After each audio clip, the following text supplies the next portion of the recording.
Hey everyone, welcome. I'm MisterBo, and in today's video we're going to be talking about improvements coming to Destiny 2. So in this week's Bungie weekly update, game director Chris Barrett, who worked on the House of Wolves and Rise of Iron and now obviously is working on Destiny 2, along with the live team, implementing some of the improvements we're going to be going over in just a minute, and he says this: "Hey everyone, we've been playing the game in the wild for 7 weeks, and like the Destiny experiences that have come before, we're always thinking about where the game is heading next. We're still planning when a bunch of improvements listed below are going to make their way into the game, but we wanted to let you know what we're up to. Here's a short list of updates we're working on, and they include new systems and rewards to give our most engaged players additional optional pursuits, better incentives for players who complete challenging prestige activities, better rewards and replay value for strikes, adventures and lost sectors, private matches for the competitive community, we are targeting early 2018, Crucible tuning like adjusting supremacy scoring and better spawning rules, better incentives for completing Crucible matches and penalties for quitting competitive games, continued improvements to the Iron Banner and faction rallies including uniqueness of rewards, changes to make the mod economy more interesting and impactful, ongoing improvements to exotics, including adjustments to reduce instances of duplication, new ways to spend surplus currency and materials looking at U legendary shards, and an emote interface that allows players to equip salty, spicy ramen, 6-shooter and flip out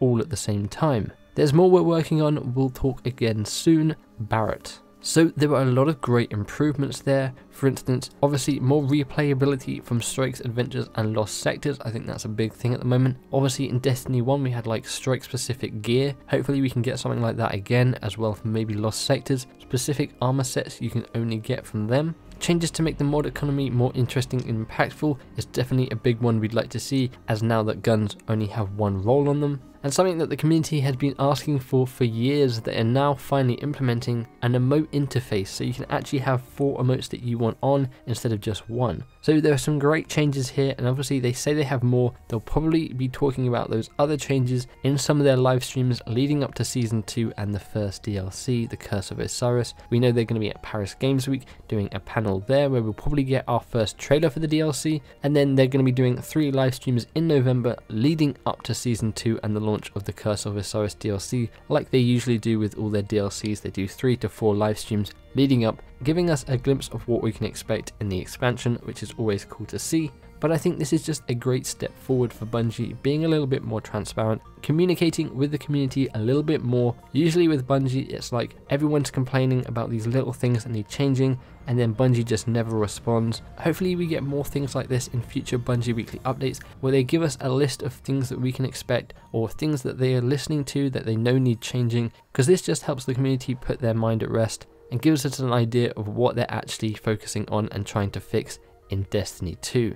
Now, one of those improvements was Crucible tuning, like adjusted the supremacy scoring and better spawning rules. Well, that is coming pretty soon. In fact, that is coming next week in patch 1.0.6. There are some general changes, and then there's a load of changes to Crucible. So the general change here is they have fixed an issue with the collision detection on the bureaucratic walk emote. Obviously that was causing a lot of problems. You were able to glitch through walls. They had to postpone Trials of the 9 for 2 weeks to fix this. Thankfully it is being fixed, and they have also fixed an issue causing players to encounter empty public spaces too often in free roam. In the Crucible, they have updated the Mercy rule settings to allow Mercy to activate slightly later in the match, allowing a wider range of scores to trigger it. In Clash, they have reduced the score limit to 50, it was 75. In Control, they have reduced the score limit to 90, it was 100. And they have reduced the influence that enemy controlled zones exert over the spawning system. A big one here in Survival, they have reduced the round time limit to 2 minutes, down from 3 minutes, and they have reduced the life count to 6, down from 8. So this is a big change for Survival. It's going to be interesting to see how this now plays in things like Trials of the 9. Obviously Survival games took forever, and hopefully with these adjustments they should hopefully last around the same amount of time as a countdown game. And then Supremacy, they have increased the score to win to 70 up from 50, and they will now grant 1 point for defeating an enemy guardian, and they have adjusted the influence that enemy crests have on the spawning system. So those are the changes coming in the patch next week, and those are the improvements that Bungie are looking at to implement into the game over the next few weeks, months, leading up to next year. The The final thing I will add is obviously Bungie was at TwitchCon last week and they did a panel, showed us a load of new gear. They showed us a preview of the Dawning armor as well as some of the ornaments coming to the Iron Banner armor, and they actually put up some higher resolution images of that armor set which you can see on screen. I can't wait to get those ornaments for the Iron Banner armor.